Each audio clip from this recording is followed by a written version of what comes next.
कराची डूबने वाला है। 2050 तक आधा कराची डूब जाएगा।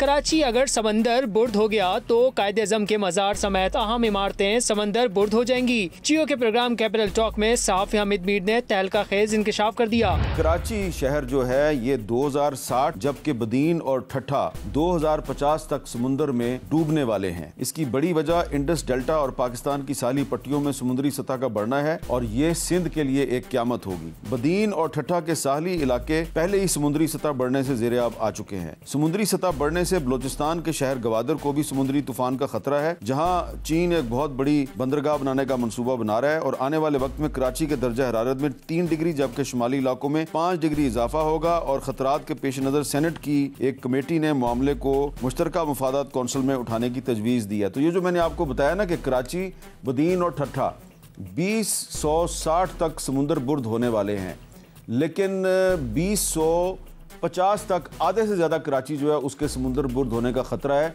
और अगर कराची जो है वो समुंदर बुर्द हो गया तो उसका मतलब है कि मज़ार कायद समेत बहुत कुछ समुंदर बुर्द हो जाए। प्रोग्राम में तहरीक इंसाफ के रहनुमा सेनेटर ओन अब्बास का कहना था 8 फरवरी को तहरीक इंसाफ सड़कों पर एहतजाज नहीं करेगी, अपने अपने हलकों में एहतजाज किया जाएगा। हम इस दफ़ा सड़कों पर नहीं आएंगे, हम शहरों में एहतजाज करेंगे। और उसकी वजह मीर साहब, जहाँ चोरी होती है एहतजाज वही होता है ना, जिसके घर चोरी हो जाए वो घर के बाहर इकट्ठे होकर वहाँ एहतजाज करते हैं। सो जिस हल्के में चोरी हुई हम वहाँ एहतजाज करेंगे कि जनाब मुझे तो यहाँ 1 लाख वोट पड़ा था, आपने 10,000 कैसे किया, और 10,000 वाले को 1 लाख करके आपने कैसे लाहौर में और इस्लामाबाद भेज दिया। हम चोरी का तरीका भी बताएंगे, चोरी करने वालों के नाम भी बताएंगे और उसके नताइज भी बताएंगे। पाकिस्तान में अगर ये चोरी होती रही तो फिर आपको कुछ करने की जरूरत नहीं, आप हर दफा 4 एस्टैब्लिशमेंट के जेरे नजर हो जाएं, उनके जेरे साया हो जाएं, आप इलेक्टो के आ जाएंगे सिर्फ। सो इस दफा चोरी को उन हलकों में जाके बावर कराया जाएगा कि जनाब यहाँ पे हमारी चोरी हुई थी, यहाँ पे हमें लूटा गया था, हमारा हक यहीं पे हमें वापस किया। मुस्लिम लीग नून के रहनुमा सेनेटर तलाल चौधरी ने तहरीक इंसाफ को ऑफर की रोज रोज की लड़ाइयों के बजाय अवामी मसाइल पर बात करें,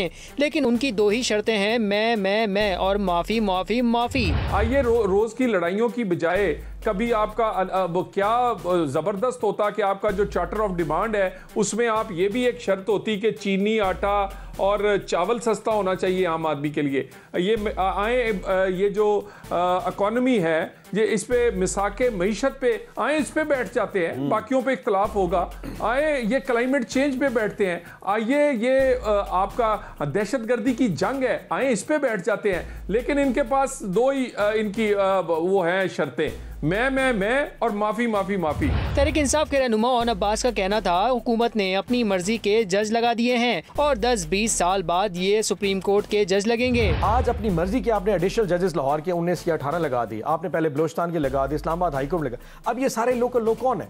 इन लोगों का कोई प्रोफाइल नहीं। इनका पॉलिटिकल पार्टी से ताल्लुक है, इनका ताल्लुक मुख्तलिफ ऐसे सिस्टम से ताल्लुक है जो कहीं ना कहीं ये नवाज़शात में आते थे। अब होगा क्या, 10-20 साल बाद ये सुप्रीम कोर्ट के जज लगेंगे, ये मेरी और आपकी तकदीर के फैसले करेंगे। इन लोगों का कोई पीछे कोर्ट के ताल्लुक, कानून से कोई ताल्लुक नहीं।